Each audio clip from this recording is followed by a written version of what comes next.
Adani group के खिलाफ Hindenburg research report के सामने आने के बाद अडानी ग्रुप के स्टॉक्स की भारी पिटाई हुई। देसी विदेशी निवेशक अडानी ग्रुप के स्टॉक से दूरी बना रहे हैं। लेकिन क्या आप जानते हैं कि देश के 6 करोड़ से ज्यादा कर्मचारी जो अपने भविष्य को संवारने के लिए जिस रिटायरमेंट फंड ईपीएफओ में निवेश करते हैं, वो अभी भी अडानी ग्रुप की फ्लैगशिप कंपनी अडानी एंटरप्राइजेस और अडानी पोर्ट्स में निवेश जारी रखे हुए हैं और सितंबर 2023 तक निवेश का सिलसिला जारी रखने वाली है। बोलता हिंदुस्तान पर मैं हूं आपके साथ मिर्जा शाकिर अली। कुछ दिनों पहले ही एम्प्लॉयज प्रोविडेंट फंड ऑर्गेनाइजेशन की रकम को शेयरों में निवेश करने की मंजूरी दी गई थी। ईपीएफओ में जमा आपकी रकम का शेयरों में निवेश निफ्टी 50 स्टॉक के जरिए किया जाता है।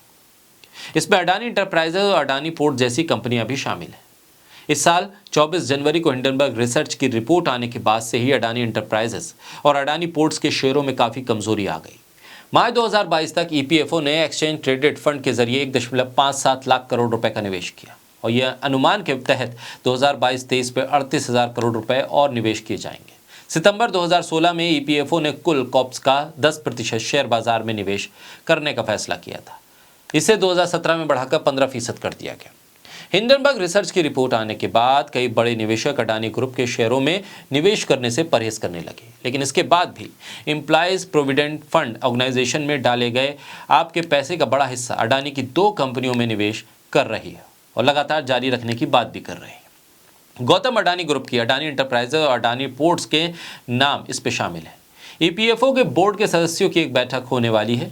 इस पर फैसला किया जाएगा कि गौतम अडानी ग्रुप की कंपनियों में ईपीएफओ का निवेश जारी रखा जाए या नहीं। Employees provident fund organisation EPFO के पास फॉर्मल सेक्टर में करीब 28 करोड़ निवेश का पैसा जमा है।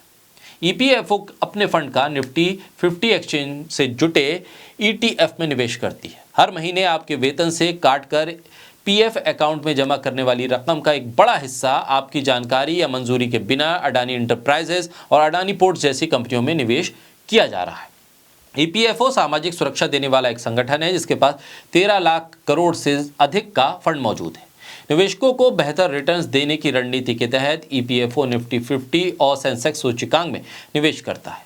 निफ्टी 50 स्टॉक में शामिल अडानी पोर्ट्स और अडानी एंटरप्राइजेज में ईपीएफओ सब्सक्राइबर की अनुमति या वैकल्पिक निवेश का जरिया दिए बिना निवेश कर रही है। ईपीएफओ के जरिए मैनेज किए जाने वाले फंड में अब एक्सपर्ट्स अधिक पारदर्शिता और जवाबदेही की बात कर रहे हैं। उनका मानना है कि ईपीएफओ को सामाजिक रूप से जिम्मेदार निवेश करना चाहिए। कई एक्सपर्ट्स का सुझाव है कि लंबी अवधि में बेहतर रिटर्न कमाने के लिए ईपीएफओ को अपने इन्वेस्टमेंट पोर्टफोलियो को डाइवर्सिफाई करने की ज़रूरत है। लेकिन सवाल ये है कि लोगों की जमा पूंजी को अडानी के इस कारोबार में लगातार लगा देने की बात करने वाले ईपीएफओ क्या अब अडानी के डूबने के साथ ही अपने इस कदम से पीछे हटेगा या फिर वो बदस्तूर जारी रहेगा।